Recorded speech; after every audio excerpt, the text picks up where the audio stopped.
You should, yeah.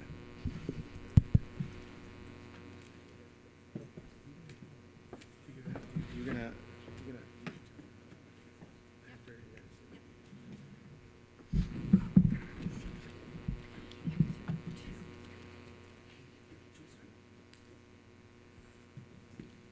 Good evening, everyone. Thank you very much for coming tonight. The organizing committee of the gallery is very, very happy to welcome you to the opening of the Three Junctures of Remix. And we would like to thank Kalat2 and Ramesh Rao for the ongoing support of the gallery. And thanks very much to the organizing committee and Trish Stone for bringing this project together. And most of all, thanks to Eduardo Navas, who I'd like to introduce tonight, who's the curator of the show. And some of you may know Eduardo because he is an alumnus here, and he's a graduate from the PhD program in History, Media, and Theory and Visual Arts. And we're very, very pleased to have Eduardo back tonight. For this project, and I would like to introduce him now, and then he will introduce our artists present. Thank you.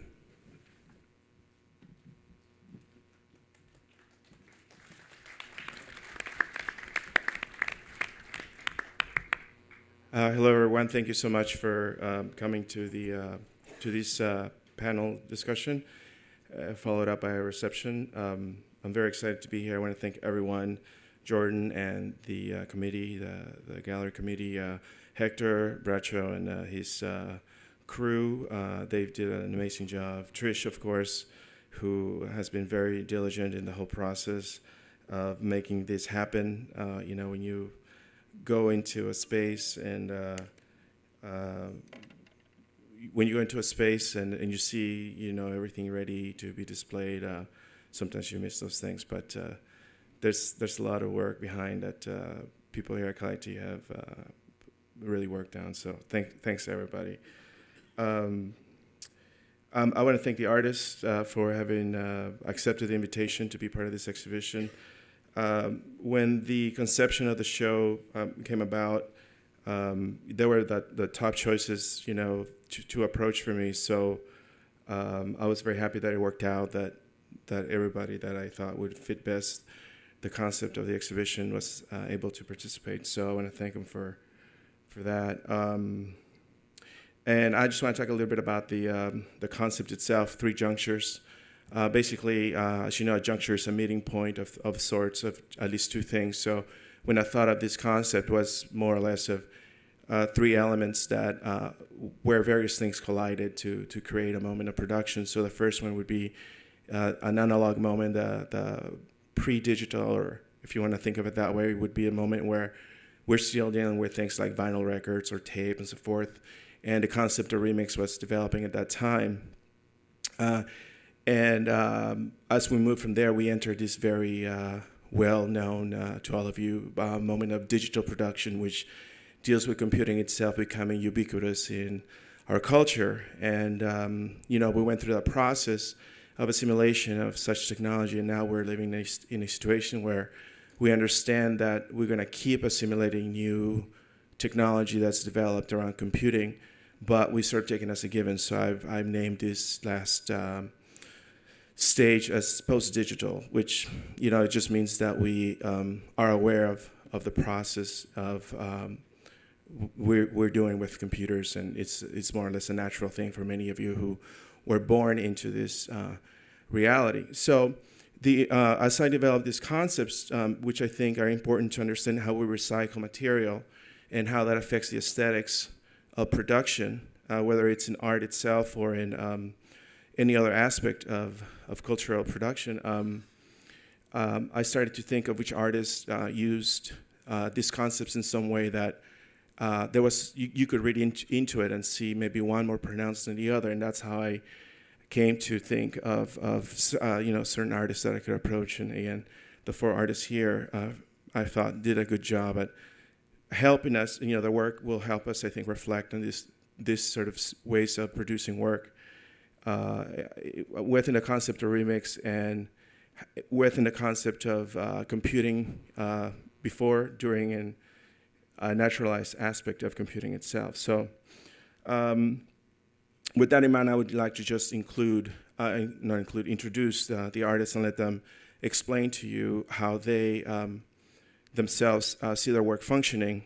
Because one of the challenges, I think, of organizing an exhibition like this is to make sure that when you're putting people together, you're not putting a reading that will avert the potential of multiple layers of meaning that the work has. And I think some curation does this where, the work sort of becomes limited because of the way it's contextualized. So, I hope that when you look at the work, you see how these works are very autonomous, but at the same time, they do have a conversation among each other. And to make that more evident, I will let now the artist come forward and explain to you, or share with you how they, produce this and some ideas that they have around the works that they're so kindly sharing with us in the exhibition space. So we have, I should mention the names, Miss Giselle Beiguelman is here with us. Elisa Kreisinger is here. Mark Amerika and Arcángel, or it should be Arcángel Constantini. An international show, I should also say, because we have a Brazilian artist, Giselle, a New Yorker, East Coast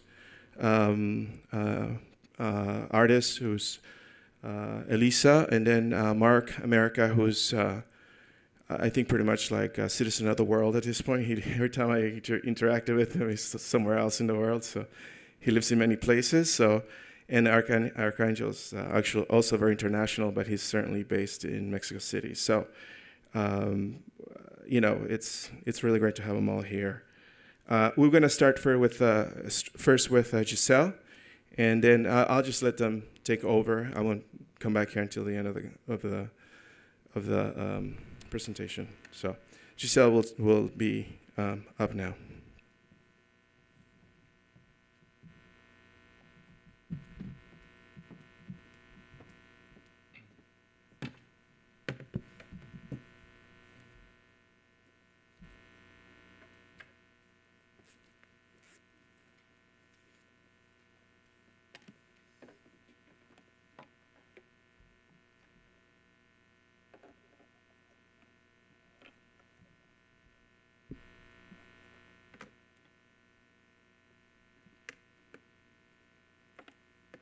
So sorry. First of all, good evening and thank you for coming. I would like to, first of all, apologize for my accent, my mistakes in English. I can assure you that my Portuguese is wonderful. And I would like to thank Eduardo for the invitation. And it's really such a pleasure to share the work, not just with you, but with this amazing group of artists. So, and to thank also to the support of Tristan and Alice Denacio that worked with us for so many months, and also now in these last days for actor support. And so thank you very, very, very much. I will just give some context of the piece that it is in the exhibition room, so I will avoid to explain it too much in order not to make it something not interesting for you. But I Love Your Gift is really my more recent piece. I developed it after Eduardo invitation and inspired by his statement. I've been collecting GIFs. I know that it's more correctly to pronounce GIFs, but I like the GIF sound. So I've been collecting GIFs since ever. I'm really part of the Jurassic part of the internet since the 90s. And I've been working with mobile device since 2000. My first piece is from 2001. And I Love Your Gift is a kind of remix of all those experiences. Actually, I think it's a remix of between the past and the future of the internet. The past, first of all, because of the GIF culture that is very old and surprisingly became so trendy in the last year. And also, but above all, because of its commitment to open source culture and net art movement itself, that it's moving to mobile devices, and also about the future, not only because of mobility, but also because of this experience that I'm trying to define as reading with your hands. We are now becoming a kind of culture that mediate our ways of seeing with our hands, and I think that the iPhone and iPad emergence have a lot to do with those changes. And so this is what is the macro structure behind I Love Your Gift, and I will show some how the process of construction was, that it has some interesting things. So let me just move.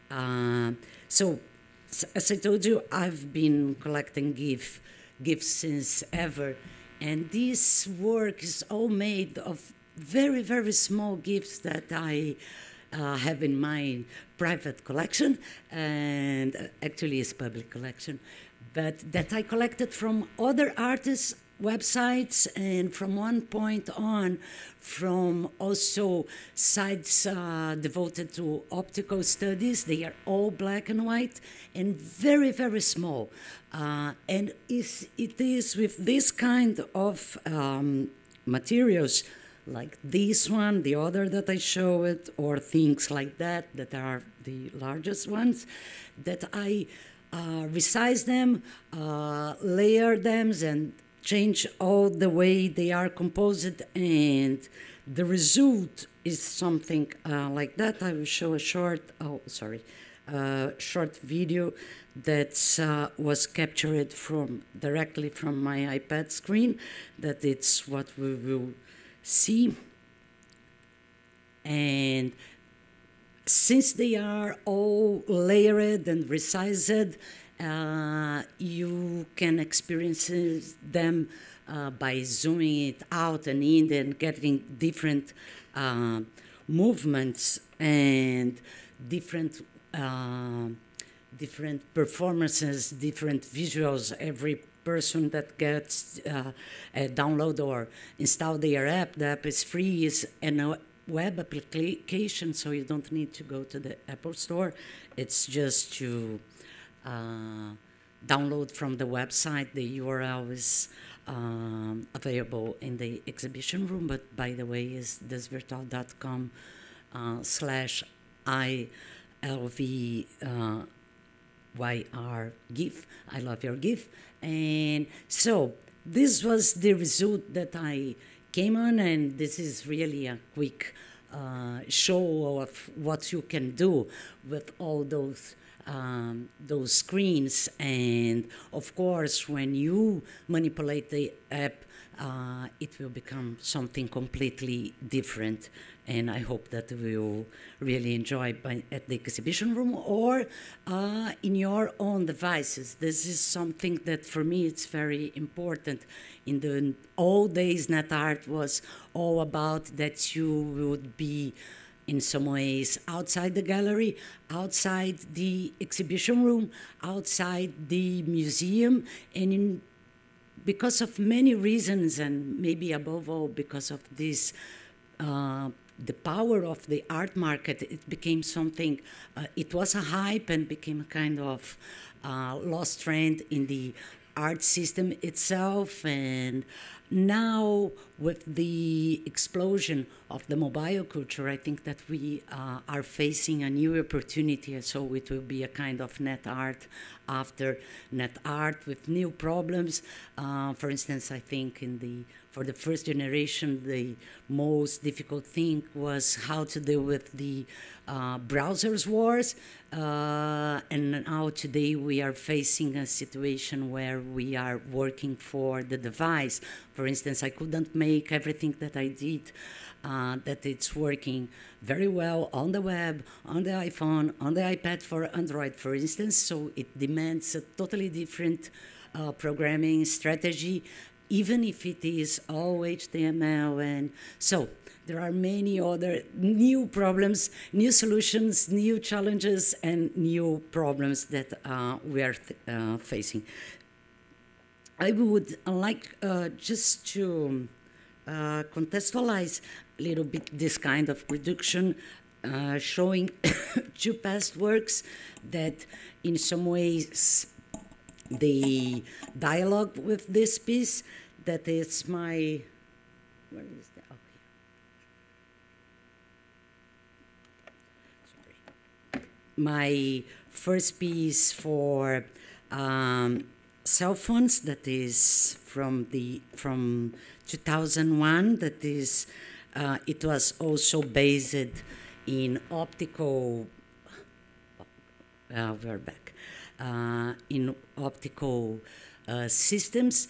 And the question for me by this time, and I think that it's still one of my main questions, is how to deal with an art form conceived to be experienced while doing other things. Because I think one of the most interesting things in the mobile situation is how it makes art totally different experience. We do not concentrate anymore in one piece, and this is an extreme situation when we talk about optical devices, optical art, and when you are conscious that your receiver will not be totally devoted to your piece. No, it was a problem in the desktop time, but now if when you conceive things for mobile devices, you are really dealing with this. In some ways, you are breaking this parameter of the artistic narcissism, that it's so important in order to make something, and you know that you will be not just sharing your work with many other people, but actually what will be one thing among other things that are being captured by someone, that it's in traffic, sending text messages and coming back to your app, and then talking to someone and checking emails and Facebook and tweeting and everything else all together. And this packet that I think I've been working since 2001, not only from an aesthetical point of view, is really behind the piece that it's on show here. So in some senses, it's also a remix of myself and my artistic experiences in the last more than 10 years. Another thing that I would call attention, that it's not so easy to see when you are inside the room, and moreover, because most of you don't know me and don't know my work, is not, I've been dealing with this research about reading experiences and mobile culture and new ways of seeing, but very committed to research also about how to combine high and low technology, all different devices in the same work of art. I could show many examples, but I choose really those that are could be viewed easily on video because of our time, but we will have plenty of time to talk. And I will show, this is a video, this is just a trailer. It's a video captured with an HD camera, but I had many problems in the during the shooting, and I edited it in GIF animation editor, and it becomes with all those lines, and so it was a process of incorporating all the problems of productions and trying to view a new aesthetic possibility on all of these. So this is one of the things that I would call your attention. And the last thing to and is also something that I very committed to, and I also think that it's important in the how to give context to the space, is I've been developing a lot of work in collaborative processes with the audience participation, with many urban interventions, with electronic billboard in the city, in my city, São Paulo, and also on the web. One of my partnerships was with Mark Amerika a long time ago, and it was a very interesting and happy moment. But also with this possibility of having this anonymous and collective making of process, it's something that interested me a lot since the beginning, and I will finish this presentation with a piece that I think that shows it very well with 30 seconds. That was the suite for mobile tags, that it's a musical suite composed with QR codes and by the audience. There are 8 different telephone numbers and 8 different mobile tags, QR codes, and the audience comes and points their cell phones to the QR codes, and the cell phones begins to ring, and actually you can have more than millions of combinations because it's 8 by 8, and I will show you just a process, a short extract, and I will end up.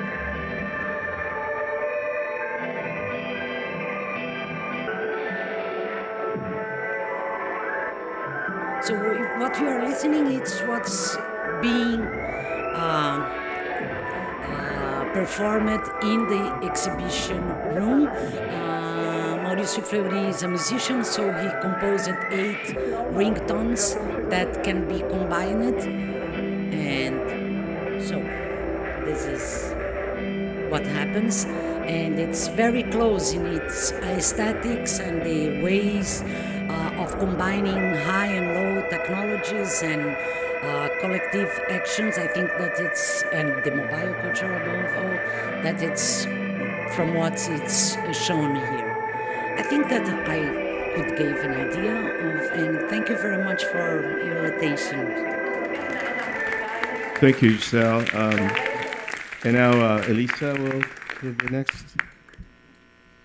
We can have a Q&A after everybody presents. We will be having actually a performance at the end with Arc, so I think he might talk a little bit and then perform. So, yeah.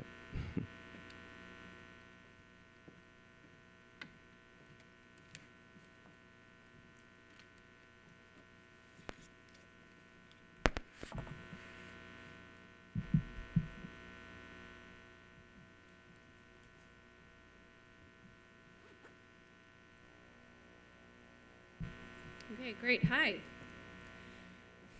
Hi. My name is Elisa Kreisinger, and I'm really happy to be here and honored to be on this panel and in this show with all these wonderful artists whose work I've admired for a long time. So it's also great to be in San Diego because I'm based in New York City, and it's gorgeous here. I am a video artist mashing up television. In particular, I mash up pop culture text, in particular remixing Mad Men into feminists and The Real Housewives into lesbians. And I first began remixing pop culture text to change the narrative to make one that looked exactly like the original, or at least exactly like the original as I could make it, but with something that was just a little bit different. A couple of blocks and way too much money later, I realized I had just entered an interesting chapter in my life. We're all basically the same, but somehow we wound up on different sides. Later that week, I realized I was happily dating another woman like it was the most natural thing in the world.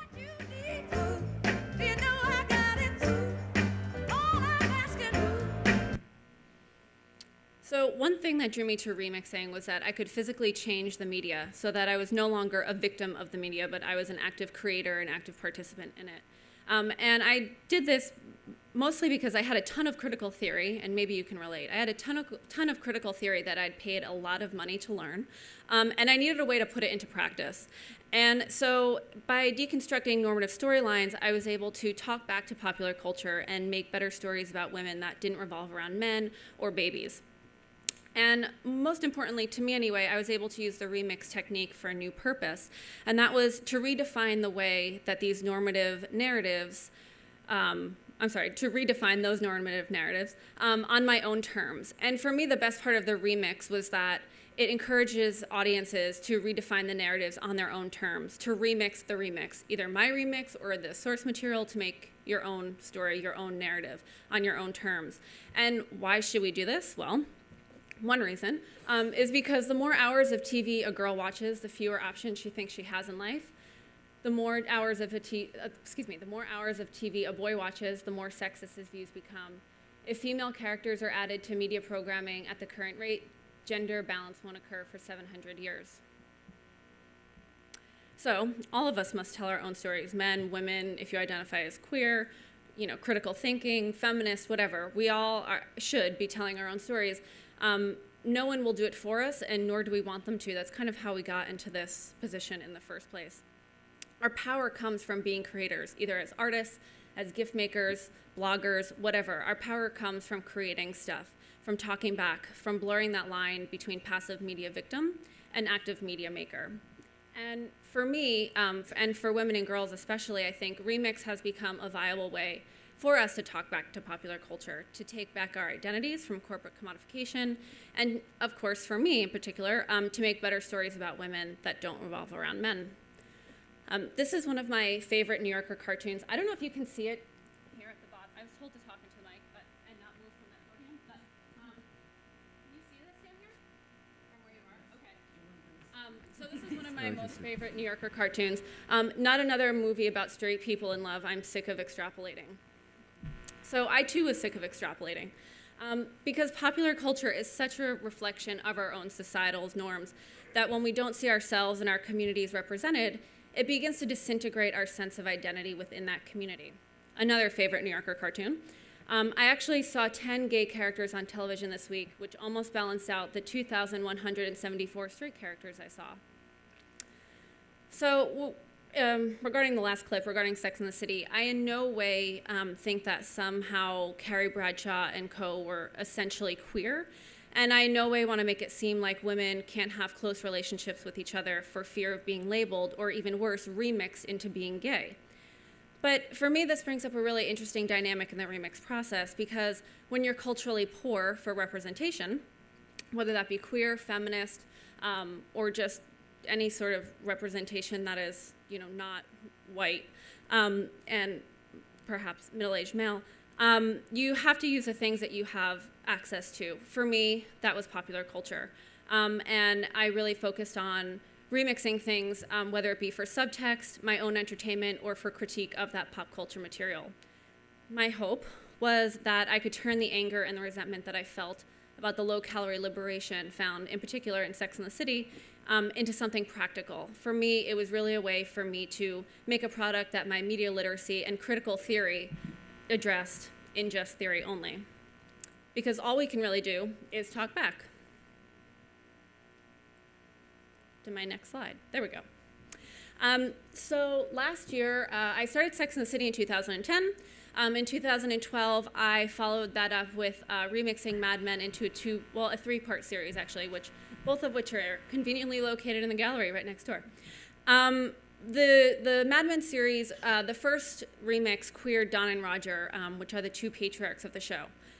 Now, sometimes when I speak at colleges, like, nobody really has watched Mad Men. So just out of curiosity, who's familiar with it? Has anybody seen it? Do you watch it? Okay, great. That's really good for me to know and for you to have context to watch the piece. So in Don Loves Roger, my goal was to mash up every episode of Mad Men and remix it into a story about Don and Roger, obviously, the two men who once preserved concepts of manhood and masculinity, but then found relief and happiness in each other, becoming a threat to the very same patriarchal system that their power and privilege was based. So Don Loves Roger gives Don an opportunity to subvert rather than sell traditional masculinity.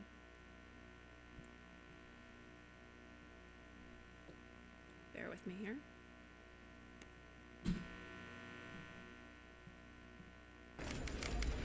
I want you to calm down. Don't make me make a scene. We should talk about this. You can talk to Margaret.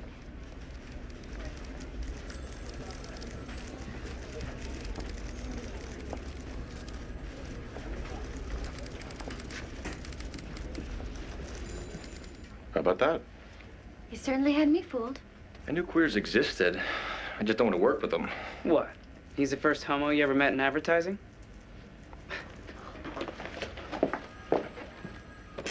Mrs. Draper is on the line. Hello? Don't come home. Okay, so obviously you can see the full version of both in the gallery afterwards. So the second remix in the two-part series was Mad Men Set Me Free. And I really wanted to focus on the women of Mad Men. And in particular, Betty, Joan, and Peggy, obviously the three main female characters.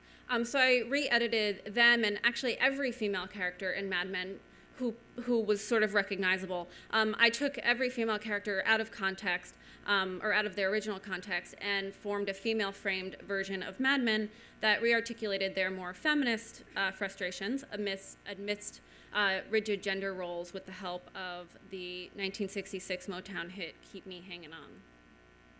Taking somebody up on one of those tonight. I chose to be where I am. I don't view it as a failure. And I am not scared of any of this. Set me free. Why don't you bend? So again, these are all just little tastes of the remixes. So by creating the types of stories that we want to see in addition to talking, reading, and blogging about them, I feel we can really take a departure from the approach where we drill down on the negative images of women in the media, an approach that often left me with the notion that the media is bad, that I'm a victim of it, and perhaps without saying, an approach that left me really, really depressed. So my hope is that we can use remix to collectively turn the anger and the resentment that we have against popular culture and politics and the media into something practical, a product of what our critical theory and our media literacy addressed in just theory and text only. Because remixing popular culture, whether that be through video, through GIFs, memes, creating something, talking back, remixing pop culture, mashing up the media landscape, and blurring the line between passive media victim and active creator is a vital part of our DIY and new media culture. And again, for women and girls especially, it's a way that we talk back to ads, take back our identities from corporate commodification, and make better stories about women. So my takeaway to all of you is that remix obviously is not something that just happens in a gallery, it's online, it's sort of everywhere, and create a viable vision of a better media. Make a product that your critical theory addressed just in theory only, because we can critique and complain for a really long time. I think we all know that. We can critique and complain till the cows come home, but it's really one thing to create something from that critique and make something that shows each other what a new and more just, more fun, more radical media looks like, so that we can actually begin to move forward. Of course, the long-term goal is that we have a media and a popular culture that reflects our communities, our societies, different or alternative norms. But until that time, we will always have the power to mash it up.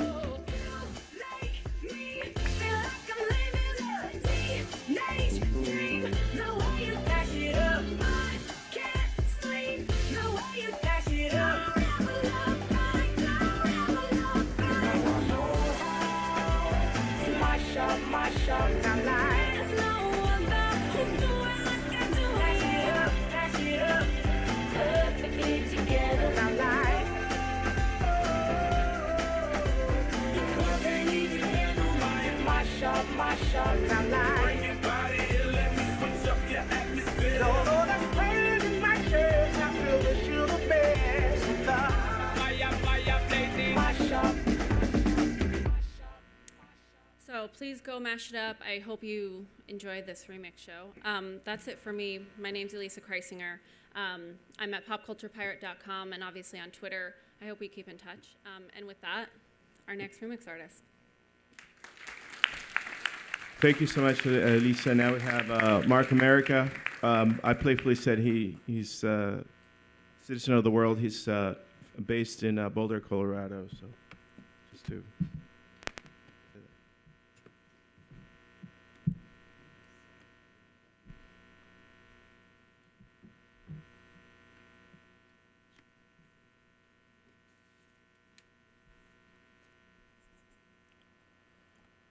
Hi, everybody. Thanks for coming out. It's great to see you. Great to be here in La Jolla at CSD. I've been paying attention to what's been going on here for a long time. I'm thinking particularly of artists like David and Eleanor Antin and Alan Caprow, and of course the current crew of artist professors who are here, who I greatly admire.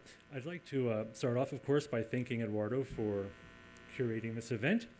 And it's really fantastic to be with my good friends who I've been lucky enough to exhibit with and share good times with all over the world. Arcángel and Giselle, and to meet Elisa as well. And I'd also like to thank Trish and Hector and the team at Cal IT2 at the gallery for helping us put the show together. Also, I should say the work that's in the gallery, it's got a long title, so it's a mouthful. Let me read it.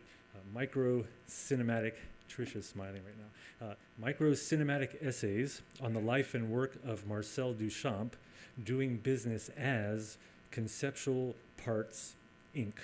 That's comma I-N-K. And that's a collaborative work with my good friend and longtime sound artist collaborator, Chad Mossholder, who's a former resident of La Jolla, actually. He's a senior music composer for Sony Online Entertainment, and also half of the sound art duo Twine. And Chad and I were invited by Nori Newmark, the director of the Center for Creative Arts at La Trobe University, to participate in a virtual artist residency, and so with that time, we were able to create this work that's in the gallery.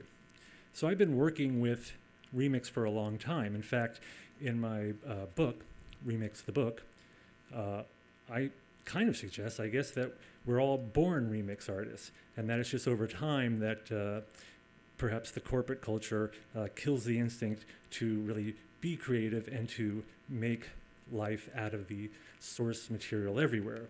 Now, I draw a lot of inspiration in the book, which actually feeds into the sound artwork in the gallery, from Duchamp. And the book opens with a quote from Duchamp that I'd like to read.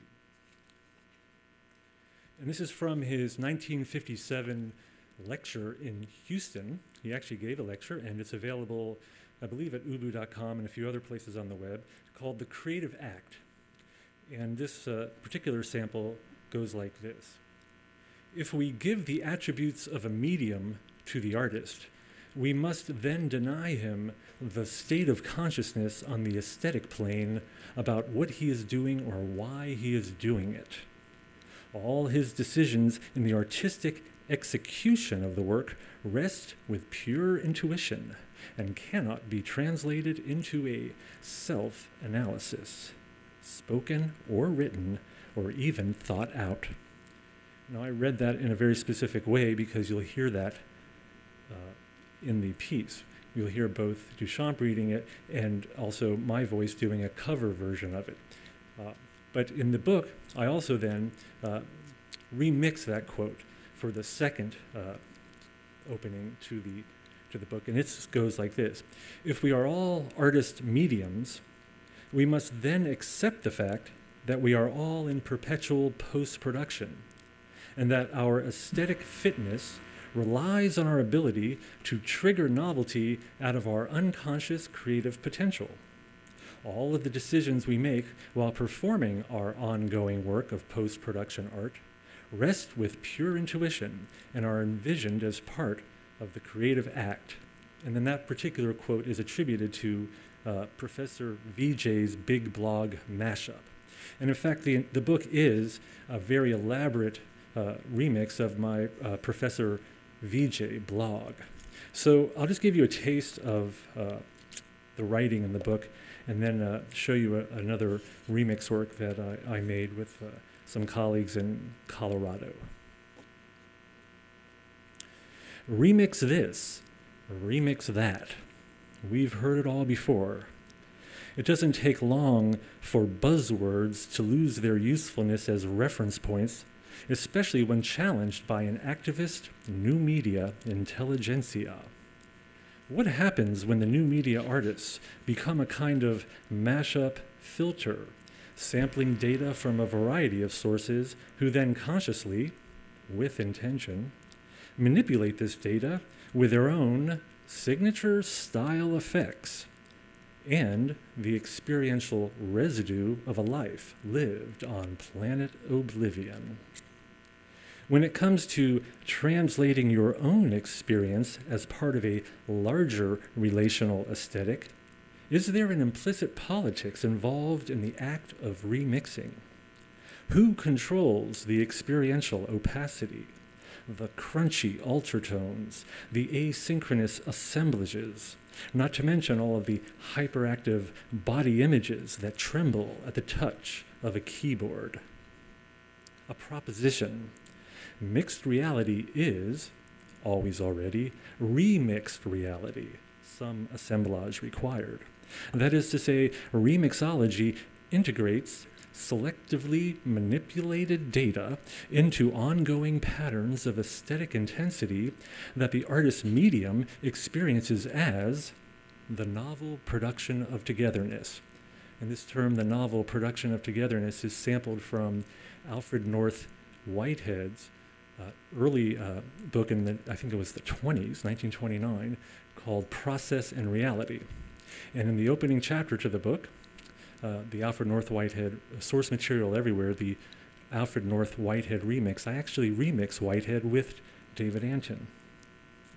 This novel production of togetherness is in constant flux and collectively emerges as part of an intersubjective jam session where remixologists, artist mediums, reinvent their aesthetic lifestyle practices by intervening in or hacking into the transmission of traditional media discourses, an idealized and romanticized hacking aesthetic that empowers artists to renew all discourse. Statement. Remixology takes place body image to body image. Sample. Henri Bergson once wrote, "There is no perception without affection. Affection, then, is that part or aspect of the inside of our body which we mix with the image of external bodies. It is what we must first of all subtract from perception to get the image in its purity." And so I emphasize the word mix, which is actually in that original text, from around the same time that Whitehead was writing Process and Reality. Okay, Professor VJ remixed. There is no source material without remixology. Remixology is, then, that part or aspect of the inside of our body in which we mix imaginary situations with the image of external bodies. This body-to-body image remixing is what it means to become creative. So the key word there that I'm emphasizing in the remix is situations, which brings to mind some riffs in the book on situationist détournement. Because, of course, I'm not here to give a history lecture on the term remix and all the variations of it in the past, but détournement, collage, the literary cut-up, etc., predate what today we might call the remix or the mashup. So there was a little story I'm going to tell you. In 2002, I was invited to Aspen to participate in a kind of art, religion, and science summit. And there were only a couple of artists there. Paul Miller, also known as DJ Spooky, was there. And he was going to come back to Boulder to visit my class, so we drove from Aspen to Boulder. And he passed on a VHS copy of Guy Debord's Society of the Spectacle, the film, that is, which was a remix of his essay, Society of the Spectacle. Now, if you know this work, it's a pretty monotonous work where he's sampling from a lot of newsreels and advertisements, black and white, from his era, and laying on this very sort of monotonous or monotone Marxist voiceover. So the remix crew in Colorado, the collective called DJ Rabbi, which you can check out at djrabbi.com, which includes Rick Silva and Trace Riddell and myself, decided that we would do a digital remix of Society of the Spectacle. So what I'd like to show you is just the first half of that video. So this is Society of the Spectacle, a digital remix.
you're doing the tape, on some level, you know just exactly where your words are.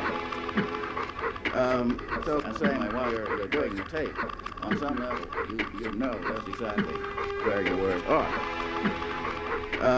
So I'm saying while you're doing the tape, on some level, you know just exactly where your words are. So I'm saying while you're doing the tape, on some level, you know just exactly where your words are. So I'm saying while you're doing the tape, on some level, you know just exactly.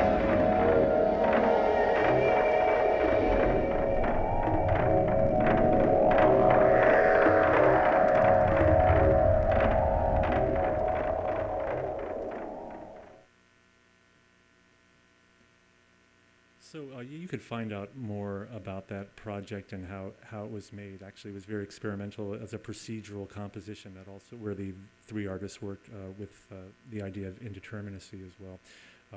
But I'll end it there, and I'm happy to talk more about these projects either on the panel or at the reception. Thank you again for the invitation.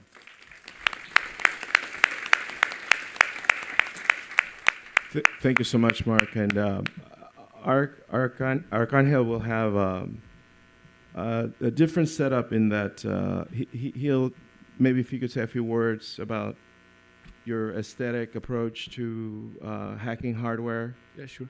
And then we can after that maybe open it up for them to maybe have a few questions, and then we can end it with your performance. Would that be okay? First the questions, and after that. Yeah, we'll just, and then I think when we have we can work that into the, we can end it and we're going into the reception.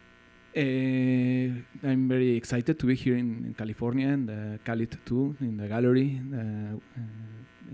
Thank you for the invitation, Eduardo, Trish, and very enjoy the company of my fellow artists. And I have with Eduardo, we have an exchange of emails on the work to present here, and I have this piece in the gallery that is called Optosono. I built this piece. I was invited to do a curatorial project for the Fonoteca Nacional in Mexico City, safekeeping of records and sound of the history in Mexico. And the approach I take to this project was about the recording industry, well, the safekeeping of sound information. It was a project called Islas Sonoras de Resguardo Transgredido, that is like sound islands of sound safekeeping transgression. And I invite different artists to work with different mediums, like magnetic, like long players, hard drives, digital files, and I approach with a piece on sound, optics sound of cinema, like the patent from Graham Bell Phonofoto, and I was searching for a source of light, and I normally, a lot of time, I go to trash markets in Mexico City, all the periphery, all the things that people drop in the trash, or they appear there and they are recycled. And I went for searching for a source light, and I found this overhead projector that was in mint condition. It was perfectly working. And I found that it was from a Federal Election Institute in Mexico, the institution that rules and runs the elections. And they was surplus, no? They even if it was working really good, they throw it and to turn into digital media, and that gave me this clue, no, to what to work with this projector. So the piece, I have some political speeches from past elections in Mexico. We have been struggling for many years on democracy. No, every election we have, there's politicians cheating, no, on the public, cheating on them, and cheating on the government, no, and every we have 70 years of PRI, then we have 12 years of PAN that he started work on narcotics, and now we have again the PRI party that was ruling 70 years. So I have all these speeches, no, from candidates of the elections, and the piece, when you press the buttons, there's a drive that transmit these speeches to a LED, to a power LED, no? And also there are classic oscillators there and voltage control oscillators. So there's a mixing, no, between these speeches that are projected to the wall and obstruction also of this information by the oscillators and sound, and so it's remix of all these possibilities, no, and with a conceptual approach for democracy. And well, this piece is also related, not the political way, no, but yeah. More the aesthetics. Yeah. Okay, very nice.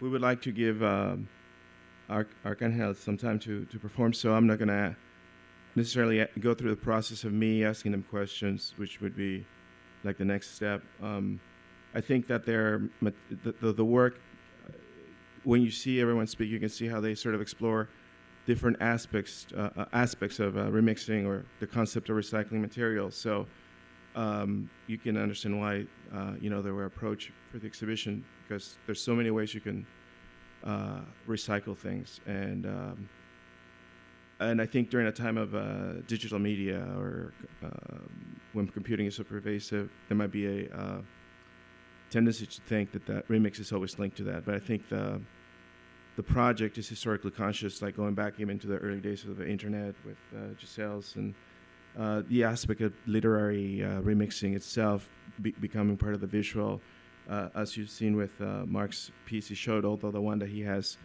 in the exhibition is purely sound. So, there's different emphasis in this aspect of how sound remixing would be explored, how hacking hardware, which is what Arcángel has done, complements these aspects of remixing. And in terms of video, which is a very contentious medium for copyright and so forth, that was vital to show as well. So I was very glad that Elisa was able to participate. So, I think it covers a lot of layers of this complex element that we need to understand, because it's aesthetically complex, but it's also politically complex as well. And if we don't really tackle it on all these layers that are simultaneously at play, we can end up in very odd situations in terms of creative production. So I hope you do take the time to look at the pieces and, just enjoy them, because I think they're all really great pieces. So with that statement, I'll open it up for anybody to ask questions if you have questions. For any of the artists, if you have any questions for the artists.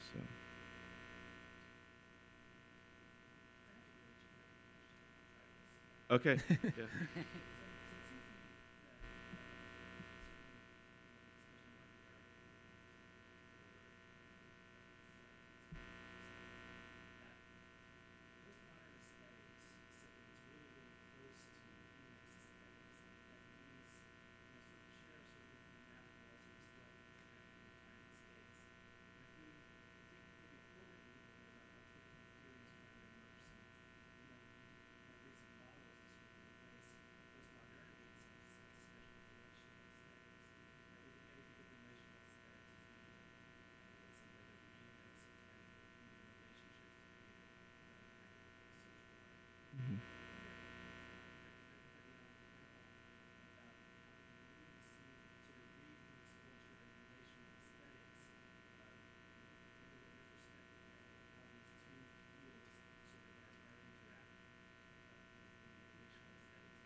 Something to answer. It's a very complex question, but actually I think that it's a very interesting idea, this of the relational aesthetic remixing our social and interhuman relations.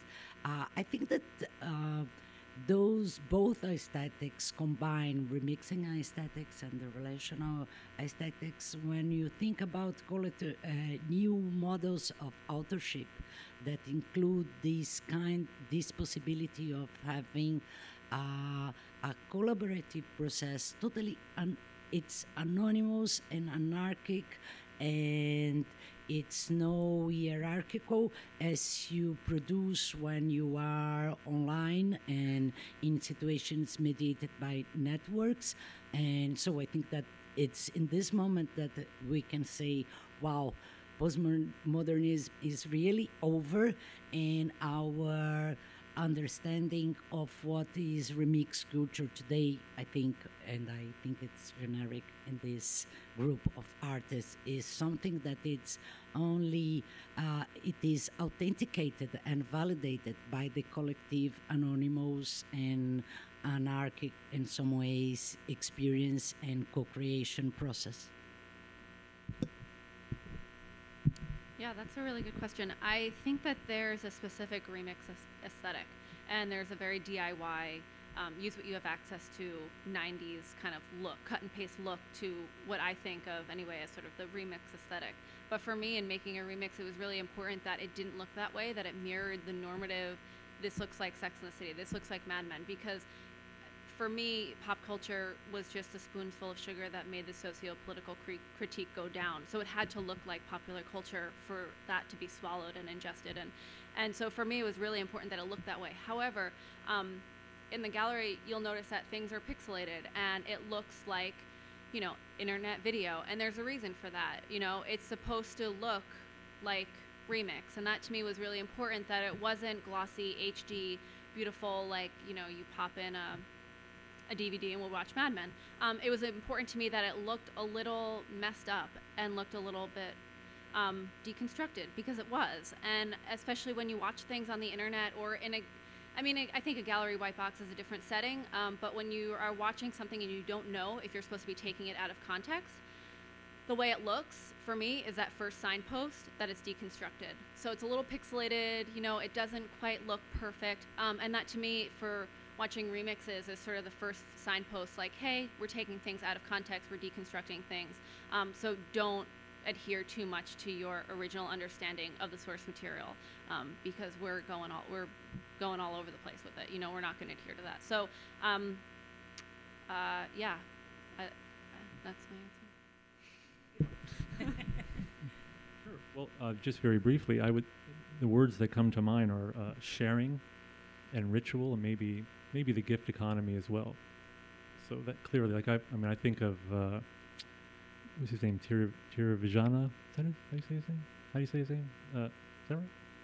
Tiravijana. Yeah. So you were talking about relational aesthetic and remix aesthetic. I remember going to a gallery show of his, probably at Zwermer in New York or something. But this is the sort of thing that's been around quite a bit, where you go and there's basically a traditional kind of like Thai meal being served to everybody who comes into the gallery space. Okay, so just for context, for those who aren't familiar with what the relational aesthetic is, as we know, there's a book of that title that's published by the curator Nicholas Borio, right? And then he published a book right after that called Post-Production.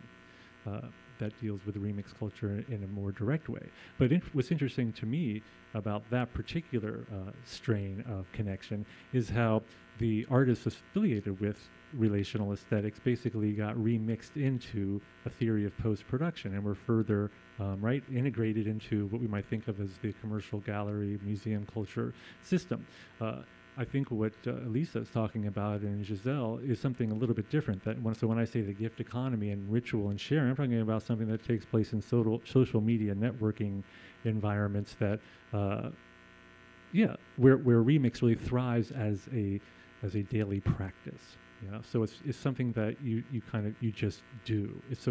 I call it a lifestyle practice. It's a way, a cut and paste as you go lifestyle practice, to sample from Paul Miller in his book Rhythm Science. There is a kind of a rhythm science to it. It's a little bit different than this other way. So I think there is a kind of there's an accepted oppositional culture, and then there's one that just kind of flourishes on its own through these DIY methodologies that Elisa's speaking of, and I think that is probably the culture that's being explored a bit more by the artists up here. At least that's what I'm getting out of the conversations this week.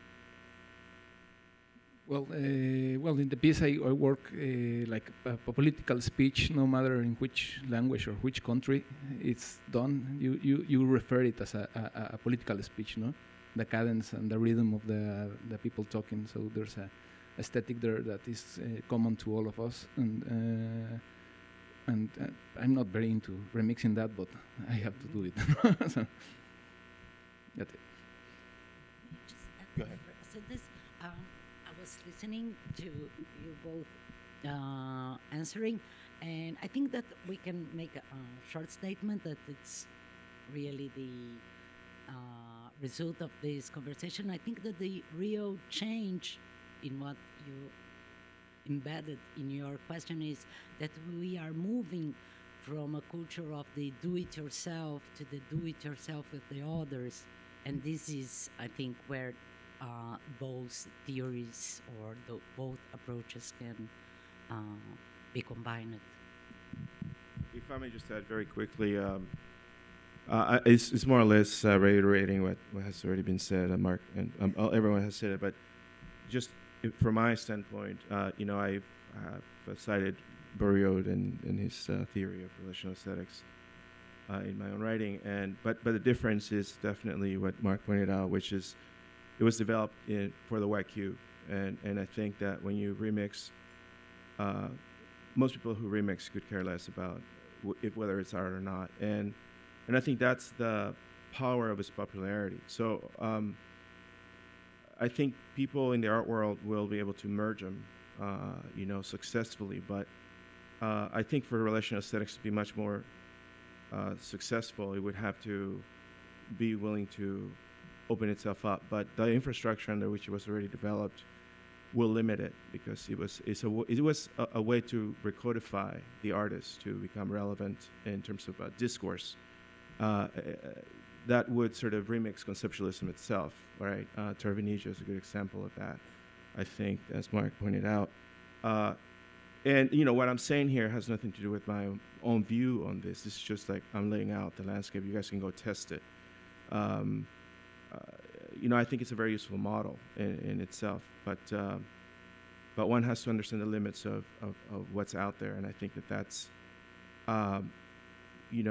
the art world deliberately has constantly limited itself to be able to deal with the commodity of the object, and constantly artists who want to be part of that circle always pound their head against the wall, right? And there will always be artists who deal with that.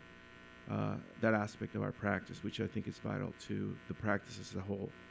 But we have to understand, on the other hand, a lot of things that happen in remix culture lack a lot of the rigor that you would find in artworks that are part of a relational aesthetic. So I think both of them have to be nurtured, understanding how they function. So, that's what I would add to that. I certainly find post-production to be a very beautiful book to read. So, it's really great. Yeah. Another question, perhaps? One more question? Someone? Or comment, even? No. Yeah. I'm sorry?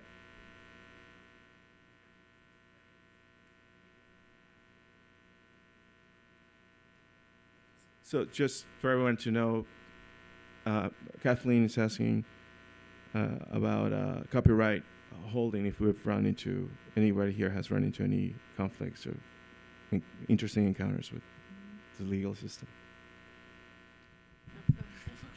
No, actually, I don't care, and I do not use any kind of Creative Commons license. I really don't care about copyrights in any way, and so something that I really do not have anything to add. Just that. Yeah, I've had a lot of issues with copyright. I don't know how much time you have and which version of a story you'd like, but every time I upload something, it gets removed, disabled, And despite it being fair use and that clearly labeled in the, my YouTube description, and despite it having a ton of hits and views, it'll get removed or disabled 3 or 6 months afterwards. But then I've had remixes that have been disabled like 2-3 years after. And so there's really I can't find any way to combat it other than always issuing a what are they called when you fight the copyright claim on YouTube? Sorry. You issue a DMCA, but a response to the DMCA, right? So anyway, the point is that you go through like the forum on YouTube and you tell them why you don't think it's a violation of copyright. But either way, despite it being a fair use of copyrighted material, there's no way for YouTube or Google to know that, and so they'll just remove your content anyway. So I think the point of this, and the point of the story, and the point of perhaps your question, is that you really have to disregard copyright and know your rights under fair use, and know that it is included as a freedom of speech right. And if we don't use our fair use rights, we lose our fair use rights. And I think that's important if you're a remixer, if you're in the classroom showing a piece, a clip from Pocahontas, or whatever you're doing. Like, it's important that we are able to comment, critique, pay homage, or make fun of popular culture. We see it all the time in the mainstream media, on SNL, on The Daily Show. They don't get approval for the stuff that they use, and so neither should we. Again, within reason. I'm not talking about uploading full episodes of Family Guy to YouTube. I'm talking about clips here and there that transform a source material, or pay homage to it or comment, critique it. So yes, to answer your question, I've had a lot of problems with copyright. Mark, you want to say anything? Okay, another question. One more question. One in the back? No? We're okay? All right. So we're going to move on into Ark's performance. Before he starts, I just wanted to point out that if you're interested in remixing, you should definitely get Mark's book, Mark Amerika's book, Remix the Book. It's his writing. You can get a lot of his writing in the library here. I certainly took out some of his books before.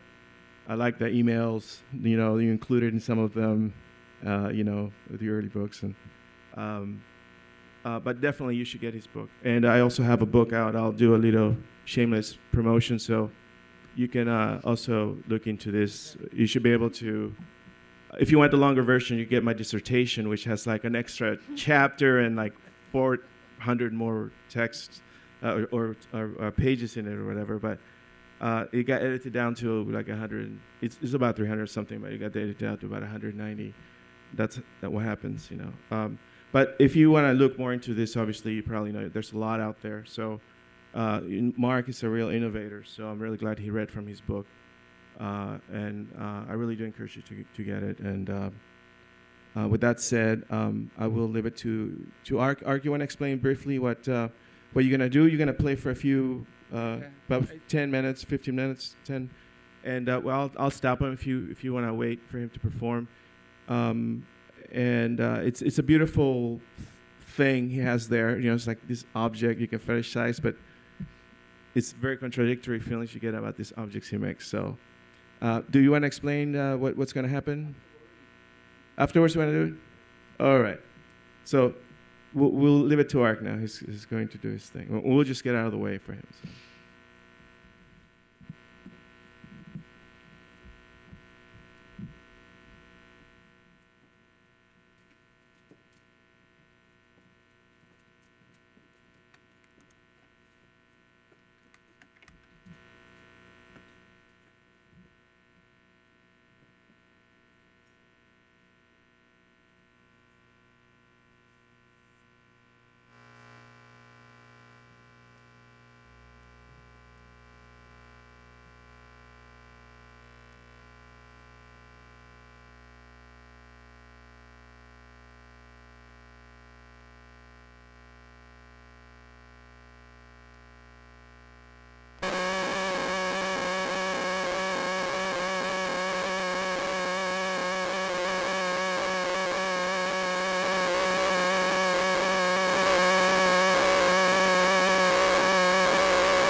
Atari Punk. It's a 556 timer, and well, it's the mix between all. Okay, so what can I say? Really great. So I hope you guys enjoyed it. There's a reception outside. I want to thank everyone for being here, and I hope you enjoy the show. It's here till March 15th, I believe, so come and visit it more than one time if possible. Thank you.